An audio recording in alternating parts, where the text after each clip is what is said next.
Take me out to left field. Give me a shot of Fireball.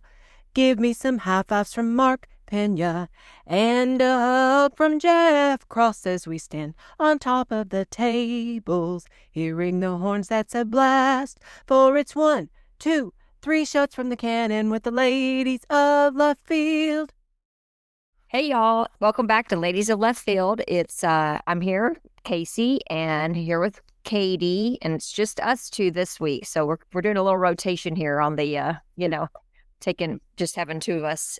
So anyway, life is in the way. But hey y'all, and Jordan is busy producing a bunch of soccer games or some other great sport. So we're sad to not have her, but we're happy to put out an episode because we've had some good football and some not good football to talk about. Yes. So we're going to start with the good football. My hot girl headline this week is the Cowboys had a big win. Yay.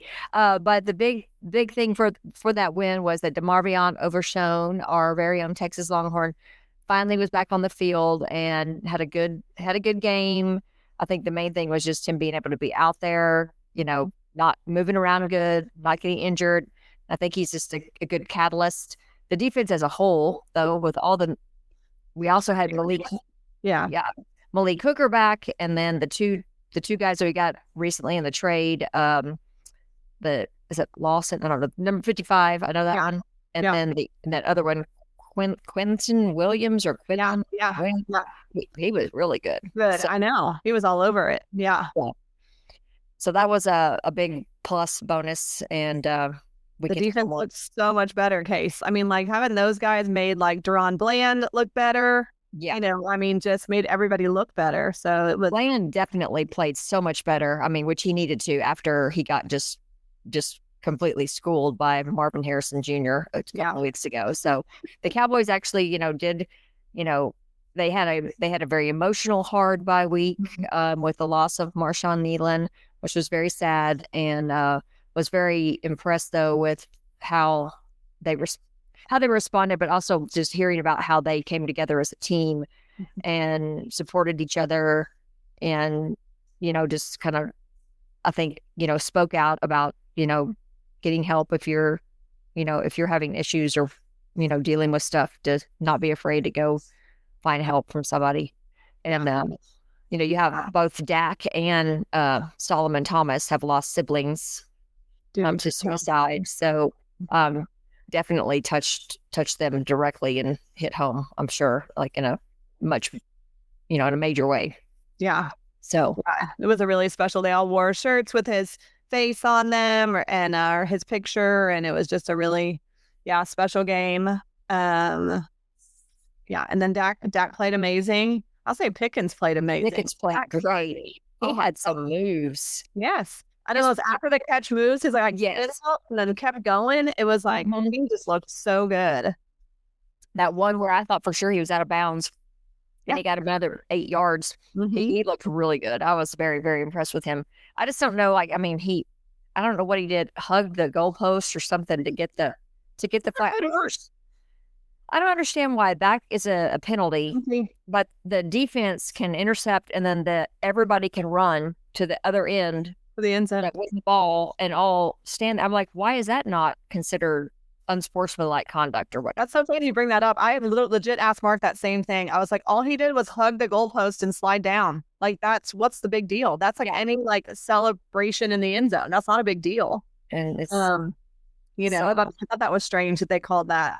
I don't know what the rule is. But it definitely can, because then it tacks on, if you don't have a good kicker, it makes your extra point 48 yards or something crazy. Yeah. And I want to say maybe it was the Detroit Eagles game on Sunday night, that somebody, their receiver who got that same penalty, and then they missed their extra point. I know, I saw. Yeah. It's exactly what happened. And it was a close, a close game at the time. Yeah. At the time, yeah. It just, Detroit couldn't do anything in that game. I know. Jared Goff looked awful. I know. I was like, well, damn, Jared Goff kind of looked like Arch. I was like, making me annoyed. Well, speaking of that. Yeah.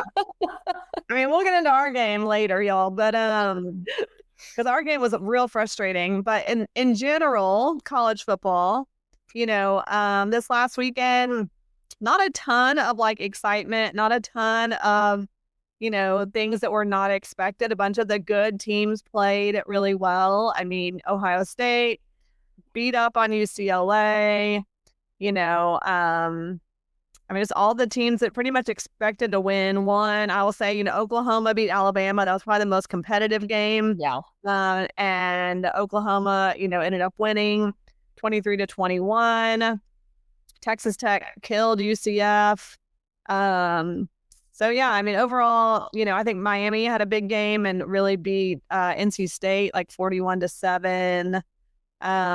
But the one other game that we thought was going to be competitive, and we were all together at Matt's El Rancho, one of our favorite places, enjoying a lovely meal on the patio, and we were watching this Texas A&M South Carolina game, and we were all like, yes, it's going to happen. I mean, because the Aggies were just not looking good, and South Carolina was. And I mean, it was like South Carolina was up a ton of points at halftime, and then we were like, okay, all right, everybody, like, go do whatever you need to do. Like, everybody was going to go back to their house or get ready and, do a couple of things. And they were going to meet back at our house to watch the rest of football for that afternoon and that evening. And then the dang Aggies came back. I knew it. I was like, these damn Aggies are going to have a really good halftime and come out in the second half. And they did. They ended up winning by one dang point, 31-30, and beat South Carolina. So they're still, they're number 3 in the country, and they are still undefeated in the SEC and all that kind of good stuff. So that's no good. It's like South Carolina just could not, I mean, no, they couldn't even anything in the second half. They couldn't even like sustain a drive to take time off the clock. I mean, A&M basically, they already went ahead like by the end of the third quarter or the very beginning of the fourth quarter. Yeah. And then they kind of, that was so annoying. Yeah. So frustrating. Indiana, who's still, playing well, they beat Wisconsin 31-7. And then Oregon beat Minnesota. So, all the teams kind of expected to win one, and we played Georgia, and we did not play well. I don't know what else to say about that, y'all. I mean, it was kind of close up until the fourth quarter, in all honesty, because both teams weren't really doing a lot. I'll tell you, I thought from the very beginning, as soon as Arch was kind of throwing okay, and our receivers could not catch the ball. Okay. right. It was like, I just was like, man, all this momentum that we had and we kind of showed up with, when, if you're playing some little, teams that are not great, you can make those kind of mistakes and still win. You can't do that against Georgia, especially at Georgia in Athens, night game. It's like, you need to take every opportunity. And when all those receivers were just dropping those balls, I was like, oh no, this is not good. Yeah, I mean, that we had the one drive when 3 different receivers dropped passes that were right to them. So any one of those would have been a first down. Yeah. And because they had open yards, they had open field, they could at least gotten 5 to 6 more yards if somebody was closing in on them. So that was that was a really bad drive and we still seemed to stay in it. When they went ahead, and then did the onside kick. Yeah, that's what killed us. That's what and that was, I hate to say that, but that was just straight up getting out coached right there. Not being prepared at all for something like that, and then they just proceeded to, every single time they got the ball, they scored a touchdown. Yeah, so the score was really bad. Yeah, that was it. And then the game was close, but we were just not capitalizing on anything. And then when they got that onside kick, that's what flipped the whole thing. Yeah, they had all the momentum, and we couldn't get just a scrap of it. I know. So it's pretty. It's one of those things where I know I've lived this a lot, back in my days of working, but you get real used to going and being at the top, and then all of a sudden that year, then all of a sudden you're not. It feels like such a letdown. I know. So just kind of trying to be like, okay, we still have 2 more games at home. Yeah, Fun, exactly. games that could be potentially super, super fun. And then wherever they go, who knows? But gonna try to finish. That's the thing that we'll have to see too, is like, right, with the bowl games now and this day and age of who's even still on your team at a bowl game. The guys that are older, if they're going to already just, are the guys that are projected for the draft, No, that's it, Case. I think you're right. I mean, at this point, it's like, okay, we're not in the college football playoff at all. I mean, we might, get one of those, like, a random bowl game, but we also have to finish. I mean, Arkansas is not good. We play them this Saturday at home, DKR, 2:30. I mean, it's an old school Southwest Conference rivalry game. I mean, the Razorbacks are bad. Like, I think they're like lost like 8 straight games or something in a row. So, I mean, but our team still has to show up and they, can't like kind of give up. And then we have a really hard game against Texas A&M on that Friday after Thanksgiving. And I mean, hell, I'm also like, that's a crazy rivalry game and anything can happen in those games. Oh, yeah. But you have to stay focused and our guys have to keep playing and they can't start being like, oh, I need to sit out and stay healthy for something ridiculous. So I think those are big deals. They'll play for these next 2. It's just once they get out of a bowl game, it'll be interesting to see, And I don't know all the affiliations anymore. I'm still trying to like make sure I understand the playoff, because they changed it again even from last year. Yeah, so it's like I know the 4 conference champions go, and then the next highest of the Power 5 or something, but it still gets me all out of whack. Yeah. Yeah, they're definitely still trying to figure it out. And think I think we said this last year, like. They really need to model it after the basketball, basketball. I mean, like the way that happens, I think is a really good way to model that. So I think it's just a matter of them figuring it out. But yeah, it was not a fun thing to watch us lose. But like Casey said, you got to kind of rally and still go support them and be like, all right, guys, let's like finish strong, finish these last 2 games.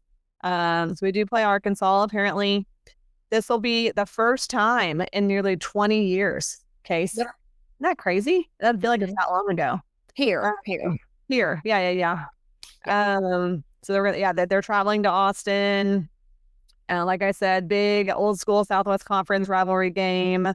And the Razorbacks are bad. Definitely lost 8 straight games.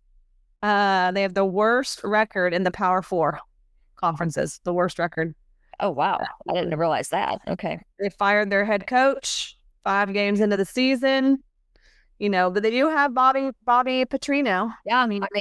I want to say that A&M only beat them by 2. Right. I could be wrong, but I think that was one of their closest games. I think you're right. Yeah. I mean, they did say they have pushed some of the top 10 ranked teams. And they only lost to them by 3 points or less. So that, you're right. Ole Miss, Tennessee, and Texas A&M, they brought to the brink. And they only lost to those 3 teams by 3 points or less. Yeah. So that's competitive. Yeah. All right. So we'll have to see what happens. Yeah, people are like, they're looking better. And, they look like a bad team on paper, especially. But like when you kind of dig in there, they don't look that bad. So right. Yeah. I don't know, man. We cannot lose to Arkansas. I would be really mad. Well, I do know Barb won't be there because he's going to his brother's house who he's smoking a pig or something. And then I got a text last night from Cindy telling me that Dante was also going to be doing a pig. Yeah, she told me that. Where did I see Cindy recently? So where did we go, Casey? I saw Cindy. Oh, maybe she told y'all after Scott's funeral when y'all went to dinner. I haven't seen her since then. Right, because they went to Georgia because she also talked about how bad it was, and she said that they were She just said the Georgia fans were barking at them when they left the stadium.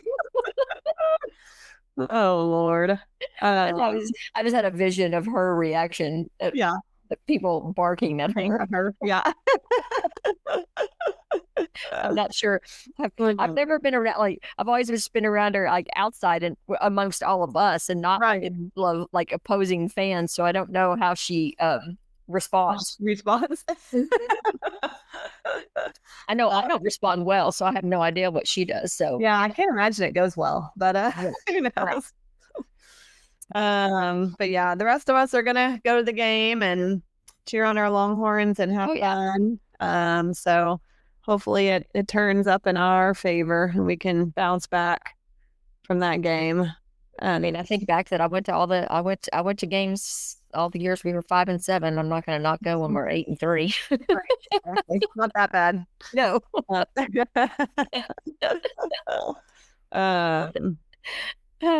Yeah. Apparently Arkansas has a pretty good offense too. So our defense really has to show up. They say they have a really strong run game, really effective passing. They really, so we'll see. I hope. They were like, Texas definitely cannot afford to miss assignments or blow coverages. So I think our defense really has to show up. I mean, we know that every team in the SEC is going to be, have athletes, have talent. And I mean, with that coaching change, I think what they say, like, Petrino came in and like immediately fired like 3 coaches and was just like, I don't know if, I mean, I would guess I would guess he could be the head coach again, unless they are going out for somebody, like if they have their eye on somebody really in particular they're looking for. It will be interesting at the end of college football to see where people are and who the new, like if there's the big names, you have to wonder, like, can they be stolen from a place? I guess that coach at James Madison might get taken, might get a chance. You also wonder about the Indiana coach. I mean, everybody's talking, they're like, I think he's crazy. And it's like, well, but he's also winning. And so we'll take that. And I mean, I can't imagine that if he got offered at some big name job that he wouldn't go. Yeah. So, and then I heard this morning as I was like driving and Mark had sports radio on, I guess, in my car. So that like, there's talk about Lane Kiffin, leaving Ole Miss. I've heard that. I heard somebody else saying something about, him going to Florida, but I just don't really, I mean, I don't see why he would leave Ole Miss. I mean, you're already at a SEC school and you're bringing it up. I mean, they love you. I know. There is reports that members of his family have visited Florida and LSU. Oh, that would crack me if he went to LSU, because I think they kind of hate him. I know. But I'm sure they would love him once he came. I mean, well, I'm sure. I think he's funny. But I mean, I'm probably not going to like him, when we start having to play against him. But we haven't had to go up against him. But I know, next year everything changes. Everything gets a lot harder. So I mean, people are like, they're like, with Lane, nothing is ever off the table, as you probably know. They said, I think LSU is a real threat. There was so much smoke around Florida, but LSU is the one that really scares you. Because they're like, he likes an ego boost, and Valley, and like, that is football everything. Yeah. A stadium with more than 100,000 seats, and you're just like, having this best, an amazing fan base there. They're like, but who knows? Yeah. Yeah. And then, I mean, I'm pretty sure, well, I mean, I don't know for sure, but I think I feel like, I've heard that James Franklin wants to coach again. Yeah. At Penn State. I mean, and he can go wherever. I mean, but it's certainly not like he needs any money. I know, right? That's something we talked about, Case. In the last podcast, like, we were also talking about that, like, it's something crazy. Like, I think I told Jordan, oh God, I should, like, maybe like $650 million, something crazy dollars that right now in the coaches that have left only this season, middle of the year, that universities owe to them. Yeah, it's ridiculous. And they were like, where's this money? So people are starting to be like, we don't have that money. Right. And so that whole thing's starting to come up. And then people are like, okay, if it's a state university like LSU, if the university doesn't really have the money, can somehow the state have to pay it since it's a state university? Oh, Well, wow. it's like Yeah. getting kind of wacky, and people are talking about that. Like you're promising to pay out all this money, but what if you don't actually have it? Which we Right. kind of talked about before, the NIL in general. You know, Yeah. sometimes we make all these big promises, and at the end of the day, is the money really there? So, Right. I don't know. I think that's going to be crazy. Yeah, because even Jimbo Fisher is starting to, make rumblings if he's ready to start coaching again. Oh, well. So, I mean, yeah. Yeah. Well, we'll see. So yeah, we have Arkansas this weekend. You know, we're gonna all hope for the best, and then I'm trying to think, are there any other big games? I don't think there's a whole lot of big games because a lot of the other, like A&M's playing Samford, or somebody else is playing. I want to say Alabama's playing Charlotte or some. Georgia's playing Charlotte. Okay, that's Bama's playing Eastern Illinois. The only good game I see so far is kind of good. Maybe was the Oklahoma-Missouri game. Oh, yeah. You know, that's an SEC. They're both ranked. This is a good one. Oregon and USC. Oregon's ranked 7. USC is ranked 15. Yeah. You just kind of have like, this is the week that kind of is like, because next week is all the rivalry games, or like the big, a lot of rivalries and a lot of other big matches or matchups. Yeah. Leading into the championship weekends. I also like still like, once it'll get to that, and of course we won't be involved in that, but I still am like not understanding the point of conference championships now. Agreed. I agree with you.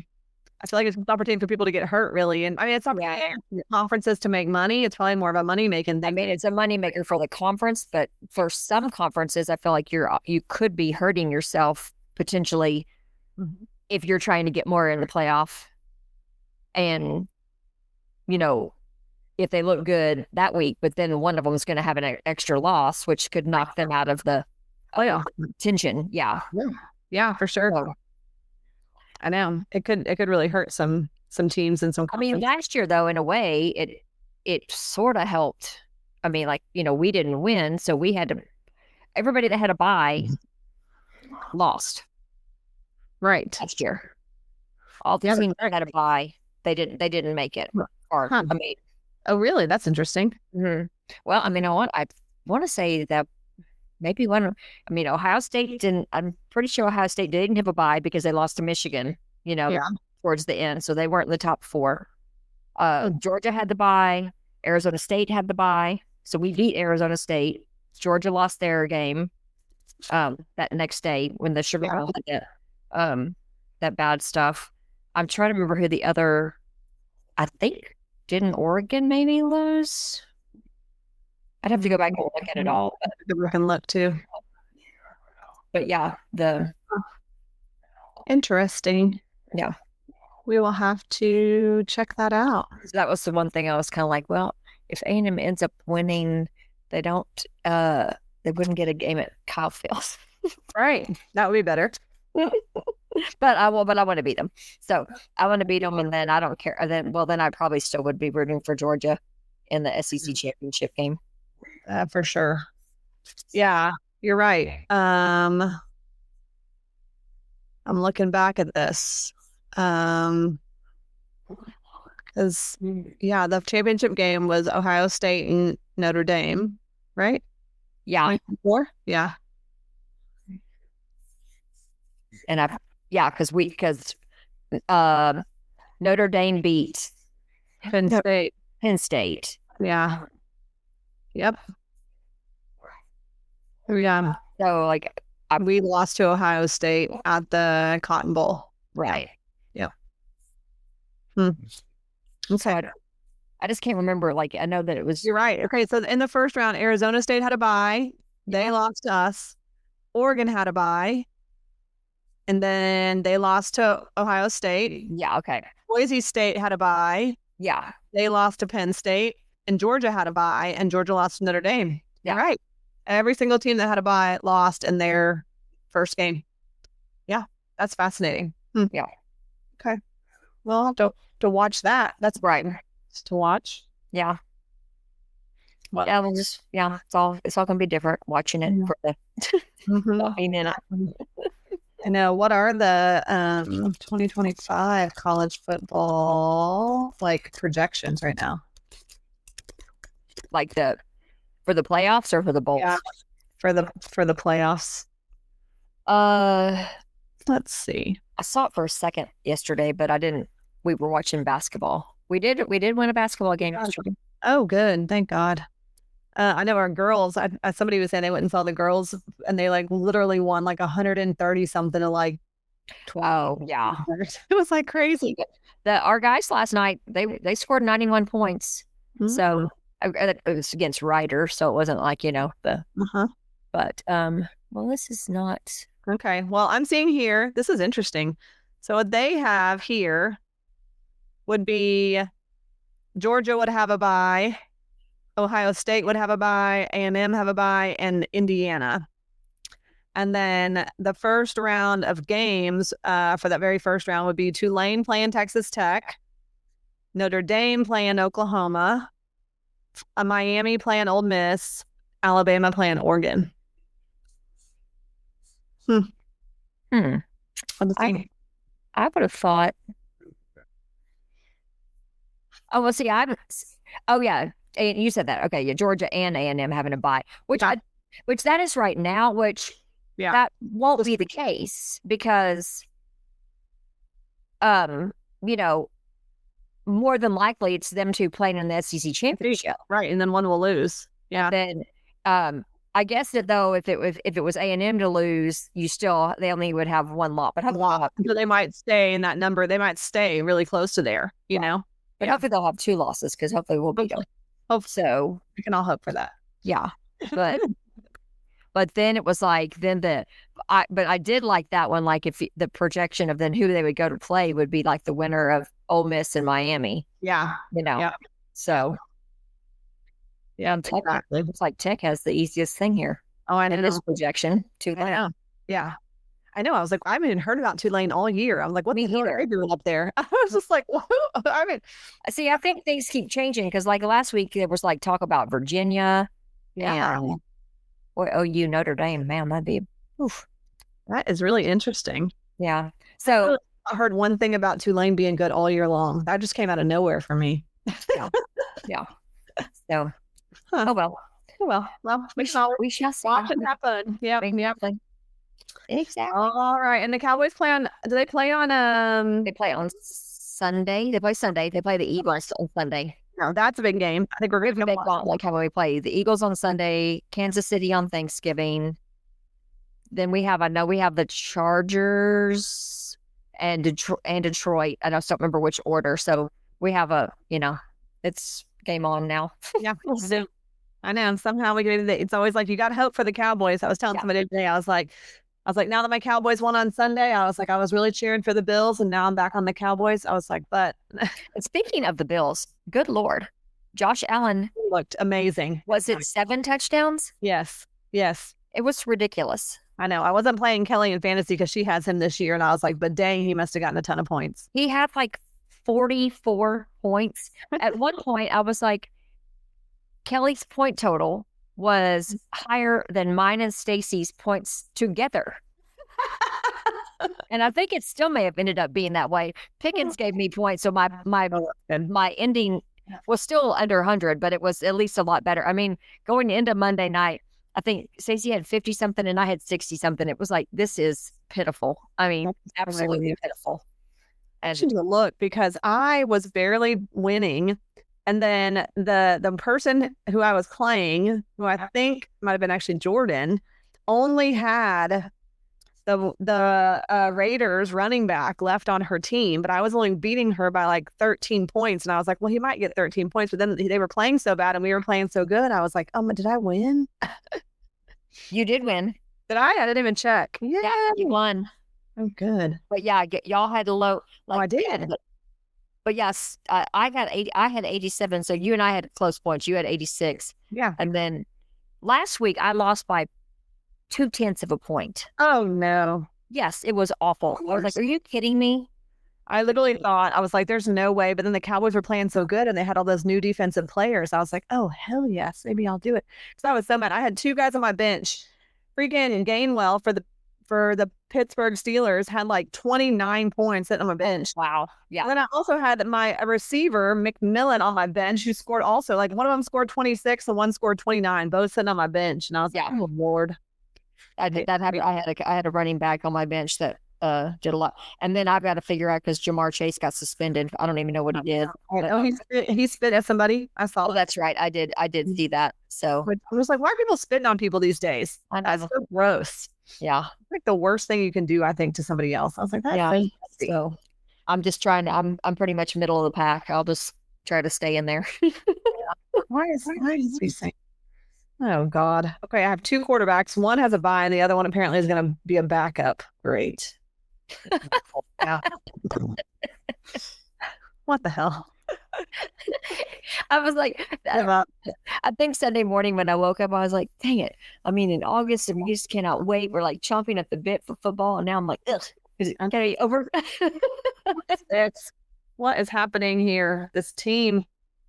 All right. Well, anyways, we'll see what we can do here. Yeah.